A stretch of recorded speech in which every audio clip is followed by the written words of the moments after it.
কাল থেকে রোজা রাখবেন, নামাজ পড়বেন। আমাদের ছেলেদের একটা ভালো গুণ আছে, কি গুণ বলুন তো যুবকদের? কাল থেকে কিন্তু আর দাড়ি কাটবে না। ঠিক বললাম না ভুল বললাম? পুরো রমজান মাস দাড়ি রাখবে, ঠিক চাঁদটি উঠবে মালটাকে চালিয়ে দিবে। ঠিক বলি না? যে রাতে চাঁদ উঠবে সেই রাতে কালিয়াচকে গোলাপগঞ্জের সেলুনগুলো সারা রাত খোলা থাকে। শুধু এইখানে নয়, গোটা পশ্চিমবাংলায় চাঁদ রাতে ভারতবর্ষে বোম্বাই, দিল্লি, গুজরাট, বাংলা, কলকাতা, বর্ধমান, মালদা সারা রাত খোলা। কেন? সারা বৎসর হারামখোর ইবাদত করেছে, আল্লাহর কৃপায় দাঁড়িয়ে রেখেছে, কিন্তু হারামখোর ওই দিনে চাঁদ উঠেছে মানে আজকে চালিয়ে দে, কালকে শ্বশুর ঘর যাবে, দাড়িগুলো সাফাই না। আপনি রমজান মাসে নিয়ত করলেন আল্লাহ দাড়িতে আর হাত রাখবো না, কৃপা আল্লাহর হয়েছে, নিয়ত করলেন জীবনে আর দাড়ি কাটবো না। কথাটা বুঝতে পেরেছেন না পারেন? সবাই নিয়ত করবেন তো, জোরে বলুন ইনশাল্লাহ। অনেকজন ভয়ে বলছে না, যদি ইনশাল্লাহ বলে দিস রাখতে হবে, ওই জন্য অনেকজন ইনশাল্লাহ বলে না, মৌলবীরা বললে ভয়ে।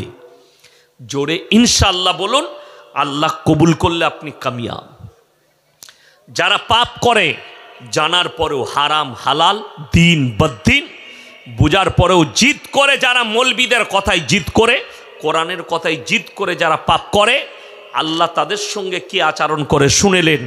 খাতামাল্লাহু আলা কুলুবিহিম ওয়া আলা সামিহিম ওয়া আলা আবসারিহিম গিশাওয়া ওয়া লাহুম আযাবুন আযীম। মারাত্মক কথা, আপনার চোখ দিয়ে পানি আসবে। যারা পাপের সাগরে ডুবে আছেন, যাদের মনে হচ্ছে আমরা জিদ করে করে পাপ করব, করেছি তা কি হয়েছে, এ মৌলবীরা বলুক, আমরা এরা বলবে আমরা করব, তাদের জন্য আল্লাহ কোরআনে বললেন খাতামাল্লাহু আলা কুলুবিহিম। কুলুব মানে হচ্ছে হৃদয়, এই হৃদয়টা আমি তাদের হৃদয়ে তালা মেরে দিয়েছি, হৃদয়ে তালা মারা গেছে। খাতামাল্লাহু আলা কুলুবিহিম ওয়া আলা সামঈহিম, আর তাদের কানেতে মোহর মেরে দিয়েছি। আল্লাহর ডাক পড়বে, তারা মসজিদের দিকে যাবে না, আল্লাহর দাওয়াত তাদের কাছে পৌঁছাবে, তারা পাপ থেকে সরবে না। ওয়ালা আবসারিহিম গিশাওয়া, আর তাদের চোখেতে পর্দা পড়ে গেছে, তারা দিনের রাস্তায় ফিরবে না। ওয়ালাহুম আযাবুন আযীম, হে নবী বলে দাও তাদের জন্য কঠোর শাস্তি আমি কিয়ামতের দিনে রেখেছি। হিদায়েত কার হাতে? সকলে বলুন আল্লাহর হাতে। বক্তার হাতে নয়, মৌলবীর হাতে নয়, কোনো স্কলারের হাতে নয়। হিদায়েতের মালিক হচ্ছেন একমাত্র আল্লাহ। তুমি দাওয়াত দাও, আল্লাহ যাকে কবুল করবে সে দাওয়াত পাবে। যদি বলে কোনো বক্তা না, এই বক্তাকে আল্লাহ মানুষ হিদায়েত পেয়ে যাবে, নবীজি সাল্লাল্লাহু আলাইহি সাল্লামের থেকে দামি বক্তা পৃথিবীতে কেউ হতে পারে? দামি মানুষ কেউ হতে পারে? নবীজি সাল্লাল্লাহু আলাইহি সাল্লাম নিজের চাচাকে কলমা পড়াতে পারেননি, এর থেকে দামি আর কিছু হতে পারে? শুধু তাই নয়, আল্লাহ দোয়া করতে নিষেধ করে দিলেন। এটা এক নম্বর গেল, যিনি হচ্ছেন শ্রেষ্ঠ পয়গম্বর। দ্বিতীয় নম্বর, হযরতে নূহ নবী নিজের সন্তানকে, নিজের স্ত্রীকে কলমা পড়াতে পারেনি।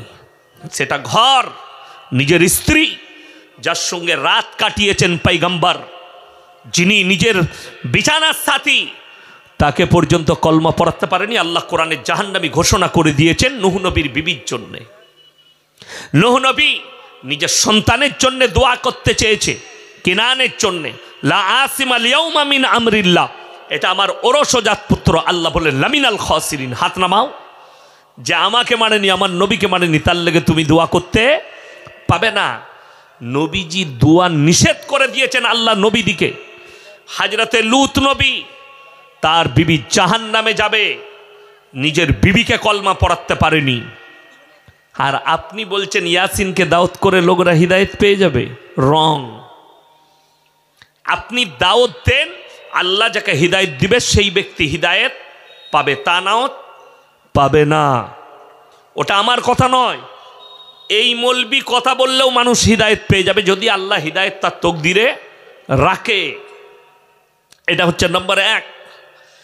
দ্বিতীয় নম্বর, পৃথিবীতে যতগুলো মানুষ আছে একটা মানুষও সবল নয়, সবাই দুর্বল। একটা মানুষকে আল্লাহ সবল করেনি, সবাইকে নিজের কাছে আল্লাহ দুর্বল রেখেছে। ইন্নাল ইনসানা খুলিকা হালুয়া, আমি মানুষকে অসহায় আর দুর্বল সৃষ্টি করেছি, এরা যেন নিজেকে সবল না মনে করে। কেউ নেতা হোক, কেউ মাস্তান হোক, যে যত বড়ই হয়ে যাক, যার কাছে যত শক্তি আসুক, একটা কথা মাথায় রাখবেন, আল্লাহর শক্তি সব থেকে শ্রেষ্ঠ। ফেরাউনের থেকে বড় মরদ এখন পৃথিবীতে কেউ নেই। ফেরাউন বলেছিল আলা রাব্বুকুমুল আলা, আল্লাহ তার নিচুড়ে রস বার করে দিয়েছে যে নিজেকে রব দাবি করেছিল।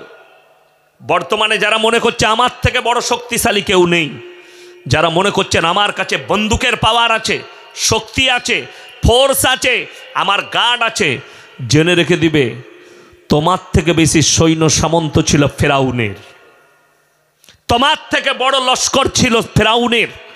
ফেরাউনের কাছে শারীরিক শক্তিও ছিল, সামরিকও ছিল। আল্লাহ নিচুড়ে রস বার করেছে। জমিনের ওপরে অহংকার কেউ করবেন না, সকলে জোরে বলুন ইনশাআল্লাহ। লা ইয়াদখুলুল জান্নাতা কত্তাতুন, যারা চগলখোর হবে আর অহংকারী হবে তারা কোনোদিন জান্নাতে প্রবেশ করবে না। যে জমিনটাই চলছেন, জমিন কার? কথা বলে না? আল্লাহর। হাওয়া কার? অক্সিজেন কার? আপনার শরীরটা কার? আল্লাহর। যদি আপনি নিজের ইচ্ছাই বেঁচে থাকতে না পারেন, আপনার কোনো মূল্য নাই। আপনাকে ভাবতে হবে, আমি যদি নিজের ইচ্ছাই বেঁচে না থাকতে পারি, তাহলে জানতে হবে আমার এই শরীরের মালিক অন্য কেউ, তিনি হচ্ছেন সৃষ্টিকর্তা। তার মানে তার হুকুম মানা আপনার জন্য ফরজ, জরুরি। কথাটা বুঝতে পেরেছেন না পারেননি? যদি আপনার এই শরীর আপনার নিজের না হয়, অন্য কারুর দেওয়া। এই জমিন যার, যারা জমিনের ওপরে অহংকার করে, মানুষ কি করে? আমাদের দেশের কিছু লোক আছে যাদের দুটো তিনটে, আমার দুটো বিটি, আমি হচ্ছি বিটির বাপ। আপনার কি আছে, বেটা না বিটি? দুটো বিটি, একটা বেটা একটা বিটি, একটা বিটি। যাদের দেখবেন দুটো তিনটে বেটা হয়, তারা চায়ের দোকানে কি বলে জানেন? আবে আমি তোর মতো নাকি, আমি বেটার বাপ। বলে না অনেকজন? বলে আমি তোর মতো নাকি, আমি বেটার বাপ, তোর থেকে পাওয়ার বেশি। আমার ভাই, সন্তান কে দান করেন? জোরে বলুন। কার ইচ্ছা মতো? আল্লাহর ইচ্ছা মতো। কোরআনে আছে ওয়াল্লাযী ইউসাউবিরুকুম ফিল আরহামি কাইফা ইয়াশা লা ইলাহা ইল্লা হুয়াল আজিজুল হাকীম। আমি মায়ের গর্ভে সন্তান দান করি, আমি আমার ইচ্ছা মতো, আমি কারো পরামর্শে কাজ করি না। আপনি খালি আপনার স্ত্রীর পেটে সন্তান থাকলে মা, স্বামী দোয়া করবে আল্লাহর কাছে, নামাজ পড়ে, আল্লাহ আমার স্ত্রীর পেটে সন্তান আছে, তুমি নেক সলেহ আওলাদ দান করো। কি দোয়া করবেন? নেক সলেহ আওলাদ দান করো। আর কেউ যদি মেয়ের ওপরে ঘৃণা করে, জানো আমার মেয়ে না হয়, কি করে বিয়ে দেবো, পয়সা লাগবে, আল্লাহ আমাকে মেয়ে দিও না, আল্লাহ আমাকে বেটা দিও, জেনে রেখে দিবেন সে হচ্ছে আল্লাহর নাফরমান বান্দা। সহি দোয়া, হালাল দোয়া, সঠিক দোয়া, আল্লাহ তুমি আমাকে যে সন্তানই দাও, সুন্দর, সুস্থ, সবল, নেক সলেহ আওলাদ দান করো। এটা হচ্ছে দোয়া। যে সন্তানই হোক, মেয়ে হোক নেক সলেহ সুন্দর, ছেলে হোক নেক সলেহ সুন্দর, আমাকে আওলাদ দান করো। আল্লাহর কাছে এই দোয়া হবে। জেনে রেখে দিবেন, কোরআন খুলেন। যারা বলছেন আপনার কোনো কৃতিত্ব নেই, আজকে আমাকে ইয়াসিনকে দেখছেন, আমার এলাকায় গিয়ে জিজ্ঞেস করুন, এখানে বর্তমানে অনেক ছেলের বিয়ে হয়েছে, বাচ্চা এখনো হয়নি, 1 মাস বিয়ে হয়েছে, 2 মাস বিয়ে হয়েছে, 3 মাস, এরকম লোক আছে না নাই? আছে। ইমানদারির সঙ্গে কেউ একজন বলুন তো, যার এই 3 মাস বিয়ে হয়েছে কিংবা 2 মাস বিয়ে হয়েছে, সে বলুন তো আমার একটা ছেলে হবে, সে হবে প্রফেসর? বলতে পারবেন? চোর হবে না ডাকাত হবে, প্রফেসর হবে না ইঞ্জিনিয়ার হবে। আল্লাহ কত কুদরতওয়ালা জানেন। আপনি কোরআনটা বুঝতেই শিখেননি, কোরআনটাকে নিলেন না। আল্লাহ কোরআনে বলছেন, সূরা দাহর প্রথম আয়াত, হালা তাআলা ইনসানি হিনুম মিনাদ দাহরি লাম ইয়াকুন শাইয়াম মাযকুরা। হে আমার নবী, বলো পৃথিবীর মানুষকে, হালা তাআলা ইনসান হিনুম মিনাদ দাহরি লাম ইয়াকুন শাইয়াম মাযকুরা। তোমাদেরকে দুনিয়াতে পাঠাবার পূর্বে তোমার পরিবারে, তোমার এলাকায়, তোমার গ্রামে তোমার কোনো কালচার ছিল না। এটা কোরআন সূরা দাহরের প্রথম আয়াত। তোমার কোনো কালচার ছিল না, তোমার পরিবার জানতো না, তোমার আত্মীয় স্বজন জানতো না যে আমার পরিবারে একটা সন্তান হবে, ডাক্তার হবে, মাস্টার হবে, মৌলবি হবে, বক্তা হবে, প্রফেসর হবে। আমি আল্লাহ তোমাদিকে পাঠিয়েছি। জোরে বলুন সুবহানাল্লাহ। ইন্না খালাকনাল ইনসানা মিন নুতফাতিন আমশাজ নাবতালিহি ফাজআলনাহু সামিয়াম বাসীরা। একজন নারী এবং পুরুষ, স্বামী এবং পুরুষ একত্রিত হয়ে তোমরা তোমাদের স্ত্রী জরায়ুতে এক ফোঁটা পানি নিক্ষেপ করেছো, নিসাজ। সেখান থেকে আমি আল্লাহ রব্বুল আলামিন তার গর্ভে ওই পানি থেকে রক্তপিণ্ডলি, রক্তপিণ্ডলি থেকে মাংসপিণ্ডলি, মাংসপিণ্ডলি থেকে আমি আল্লাহ তাআলা আকৃতি দিয়েছি, রূহটাও আমি দান করেছি। আমার ভাই, আমার মা বোন, আপনার কোনো কৃতিত্ব নেই। যারা মনে করছেন আমি ছিলাম বলে আমার বাচ্চা পয়দা হয়েছে, ভুল, রং। আল্লাহ এটাও প্রমাণ করিয়েছে আমি আল্লাহ যদি ইচ্ছা করি বাপের প্রয়োজন হবে না, আমি বিনা বাপে বাচ্চা দান করতে পারি। পারেন না? পারেন না? সকলে জোরে বলুন। আল্লাহ তার দলিলও দিয়েছে। এটা বেঈমান কাফেরের জন্যে, মুশরিকদের জন্যে, যারা আমার আল্লাহ বিশ্বাস রাখে না। আল্লাহ তাআলা প্রমাণ দিয়েছেন কোরআনে, সূরা মারইয়াম। বাপের প্রয়োজন হয়নি। সূরা মারইয়ামে আছে, ওয়াজকুর ফিল কিতাবি মারইয়াম ইদিন তাবাদাত মিন আহলিহা মাকানান শারকিয়া। আমি খালি বুঝাচ্ছি, যারা গর্ব করেন, অহংকার করে যে আমি 3 বাপের বেটা, তাদেরকে বলছি শোনো, অহংকার করো না জমিনের ওপরে। তুমি শুধু তোমার স্ত্রী জরায়ুতে 1 ফোঁটা পানি নিক্ষেপ করেছো, নিসাজ। আল্লাহ সব করেছেন, তোমার কোনো কৃতিত্ব নেই। ঠিক বললাম না ভুল বললাম? ই বলছে আমি 3 বাপের বেটা। হারামখোর, তুই খালি রাতের বেলায় শুইছিস, বাকি কাজ কে করেছে খোঁজ লাগিয়েছিস? রক্ত কে বানালো? আকৃতি কে দান করলো? রূহ কে দান করলো? চক্ষু কে দান করলো? মায়ের পেটে অক্সিজেন কে দিয়েছে? মায়ের পেটে খাবার কে দিয়েছে? তাহলে তুমি অহংকার চায়ের দোকানে কি করে করো যে আমি 3 বাপের বেটা, আমি বেটা পয়দা করেছি, আমি সন্তান পয়দা করেছি? শুনে রেখে দেন, কোনো সমাজের মেয়ের কিংবা কোনো ছেলের বাচ্চা না হলে অনেক মানুষ কি বলে, এটা আটকুড়ো। আমাদের দেশে বলে আটকুড়ো, আপনাদের কি বলে? আটকুড়াই বলে, বাঁজা, বাঁজা বলে। কখনোই বলে তাকে কষ্ট দিবেন না। কেন? বাচ্চা আল্লাহ দান করতে পারেন। পারেন না? পারেন না? আমার আব্বাজি বিবাহের পরে আলেম হয়েছিল, বিয়ের পরে মৌলবি পড়তে গেছে। আমার আব্বার নাম শুনেছেন তো, মোল্লা শওকত আলী মাজাহিরি। বয়স হয়ে গেছে। কত বৎসর পরে আমার বড় বোন জন্ম নিয়েছিল জানেন? বিয়ের 9 বৎসর পরে। ক বৎসর পরে বললাম? 9 বৎসর পরে আমার বড় বোন জন্ম নিয়েছে। কিন্তু আমার আব্বাকে তাবিজ লাগে নাই, আমার মাকে তাবিজ লাগে নাই, পীর ঘর যেতে হয় নাই, মাজারে যেতে হয় নাই, কোথাও মাথা ঠুকতে হয় নাই। আর এখন কিছু লোক আছে, ছেলে না হলে বলছে মাজারে শুলে ছেলে হবে। কে বলাবে? আমি নিজের পরিবারের কথা বলছি। আমি শুনেছি যে আমার বড় বোন জন্ম নিয়েছে আমার আব্বার বিয়ের 9 বৎসর পরে। ভরসা আল্লাহর ওপরে রেখেছে, বাচ্চা আল্লাহ দান করবে যখন ইচ্ছা করবে। তারপরে বড় বোন, তারপরে আমার বড় ভাই, তারপরে আমার ছোট বোন, তারপরে আমার মেজ ভাই, তারপরে আমি 5 নম্বর, আমার পরে আমার ছোট ভাই 6 নম্বর। 6 ভাই বোন, 4 ভাই 2 বোন আমরা। কি বুঝলেন? আমার আব্বারাও 4 ভাই 2 বোন, আর 1 ভাই মারা গিয়েছিল, 7 ভাই ছিল, 7 জন ছিল। তো দেখুন, বাচ্চা আল্লাহ দান করেন, অহংকার করবেন না। কারো যদি বাচ্চা না হয় তাকে সান্ত্বনা দিবেন, তুমি দুঃখ লিও না, আল্লাহর উপরে ভরসা রাখো, কাঁদো আল্লাহর কাছে। দাওয়া আর দোয়া দুটো করো। দাওয়া, দোয়া, যেটা হালাল তরিকা আছে, রসুল বলেছেন সুন্নত, তুমি এলাজ করাও, এলাজ করাবেন। কোরআন সুন্নাহ মোতাবিক যদি কোনো আমল থাকে বাচ্চা হবার, সেটা করবেন। সেটা আপনি ধরে নেন, আমাকে বললেন মৌলী সাহেব বাচ্চা হবার জন্য একটু পানিতে দম করে দেন, জায়েজ আছে, আমি পানিতে দম করে দেবো কোরআনের আয়াত পড়ে। আল্লাহ চাইলে বাচ্চা হবে।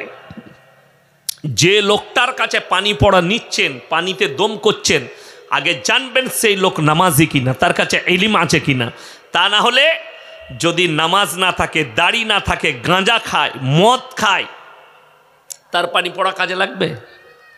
কাজে লাগবে না।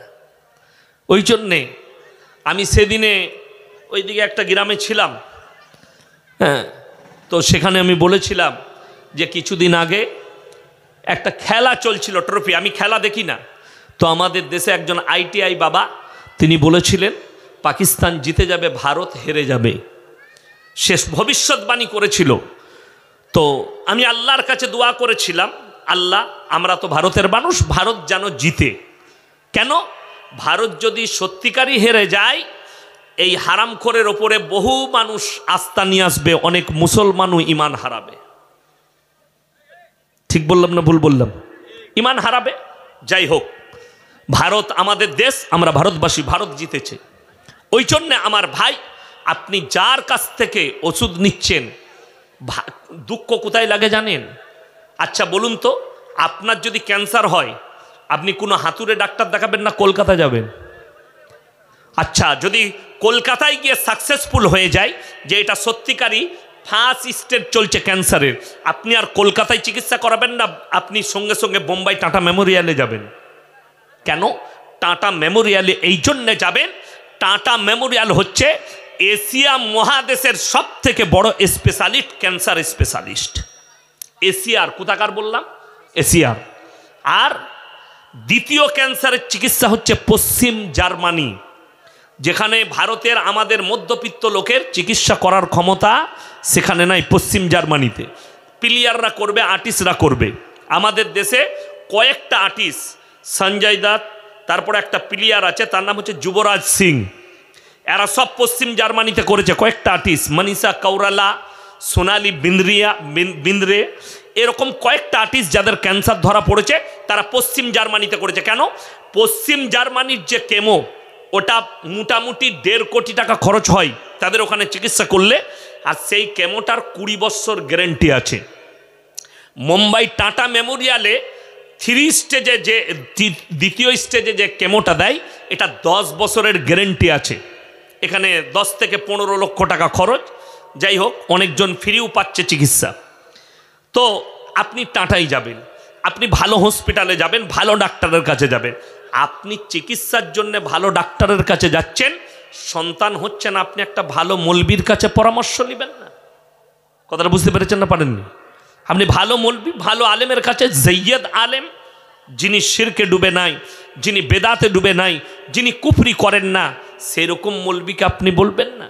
আমার কাছে মোবাইলে মেসেজ আছে, একজন পাঠিয়েছে, তার বাড়িতে কেউ মনে হয় কালা জাদু করেছে, বাড়িতে কষ্ট চলছে। আমি বললাম সকালে 10টার পরে ফোন দিবেন, আমি আপনার সাথে কথা বলবো কিভাবে, কোন দুয়ার দ্বারা কিভাবে কাটবে, কোন কোরআনের আয়াতের দ্বারা কাটবে, কি আমল করলে কাটবে, এটা আমি কালকে বলবো সেইভাবে। আমার বন্ধুগণ, আমার ভাই, ওই জন্যে মাথায় রাখবেন, বাচ্চা আল্লাহ দান করেন, আল্লাহর উপরে সবাই ভরসা রাখবেন। জোরে বলুন ইনশাল্লাহ। কোরআনে আছে সূরা মরিয়মে, ওয়াজকুর ফিল কিতাবি মারিয়াম ইদিন তাবাদাত মিন আহলিহা মাকানান শারকিয়া। মরিয়ম যখন পূর্ব দিকে এক স্থানে একটা ঘরের মধ্যে নিজেকে বন্দি করলো। মরিয়ম মানে হচ্ছে ঈসা নবীর মা। কার মা বললাম? হযরতে ঈসা মসির মা। তিনি হচ্ছেন মরিয়ম। তিনি পূর্ব দিকে এক স্থানে নিজেকে পর্দা করে নিল। কোরআনে তার পরের আয়াতে আছে, ফাত্তাখাযাত মিন দুনিহিম হিজাবান ফাআরসালনা ইলাইহা রূহানা ফাতামাসসালা লাহা বাশারান সাওয়িয়া। আমি আমার মরিয়মের গৃহে, সে যে রুমে বন্দী ছিল, আমি মানুষ রূপে আমার জিবরিল আমিনকে প্রেরণ করলাম, যাতে মরিয়ম ভয় না খেয়ে যায়। মরিয়ম বললে, তুমি যদি সত্যিকারী মানুষ হও, আমি একজন সতী সাবিত্রী নারী, তুমি আমার গৃহ থেকে বেরিয়ে যাও। জিবরিল আমিন বললে, তোমার ঘর চারিদিকে বন্ধ, আমি প্রবেশ কি করে করলাম? আমাকে আল্লাহ মানুষ রূপে পাঠিয়েছেন, আমি আল্লাহর ফেরেশতা জিবরিল আমিন, তোমাকে একটা পুত্র সন্তানের সুসংবাদ দিতে এসেছি আল্লাহর তরফ থেকে। জোরে বলুন সুবহানাল্লাহ। সঙ্গে সঙ্গে মরিয়ম উত্তর করল, আমাকে কোনো পুরুষ মানুষে স্পর্শ করেনি, আমি কোনো ব্যভিচারিণী নয়, আমার কেমন করে বাচ্চা হতে পারে? জিবরিল আমিন বললেন, আমার আল্লাহ যদি বলে কুন, হয়ে যা, সঙ্গে সঙ্গে হয়ে যাবে, এটা আল্লাহর ইচ্ছা। তোমার গর্ভে আল্লাহ নিজের পয়গম্বরকে পাঠাবেন। জোরে বলুন সুবহানাল্লাহ। বাপের প্রয়োজন হলো না। এখানে একটা পয়েন্ট শুনেলেন, আমার একটা জলসাই আছে, মুসলিম তোমাদের জন্যে ক্রিসমাস পালন করা হারাম। 25শে ডিসেম্বর, মেরি ক্রিসমাস, এই শব্দটাই হারাম শব্দ। আমরা বিশ্বাস রাখি ঈসা নবী হচ্ছেন আল্লাহর পয়গম্বর। জোরে বলুন সুবহানাল্লাহ। এটা প্রত্যেকটা মুসলমানকে বিশ্বাস রাখতে হবে। মারিয়ামের পুত্র ঈসা, তিনি হচ্ছেন আল্লাহর পয়গম্বর। এই ঈসা নবীর মা নেই, এই বাপ নেই, তিনি মায়ের গর্ভে জন্ম নিলেন বিনা বাপে। খ্রিস্টানরা ততদিন পর্যন্ত আহলে কিতাব ছিল যতদিন তাদের আকীদার বিশ্বাস ছিল যে ঈসা আল্লাহর পয়গম্বর। যখন আল্লাহ তাআলা নিজের নবীকে তুলে নিলেন, আমাদের দেশে আর একটা ফিরকা বেরিয়েছে, এটা ভারতের পাঞ্জাব থেকে, পাঞ্জাবে সেই জায়গাটার নাম হচ্ছে আপনার কাদিয়ান। পাঞ্জাবে একটা কাদিয়ান বলে জায়গা আছে, সেখানে একজন ব্যক্তি বেরিয়েছিল, তার নাম হচ্ছে গোলাম আহমদ কাদিয়ানি। কি নাম বললাম? গোলাম আহমদ কাদিয়ানি। সে প্রথমে বলেছিল मैं ঈসা মসিহ হুঁ। কি দাবি করেছিল? मैं ঈসা মসিহ হুঁ।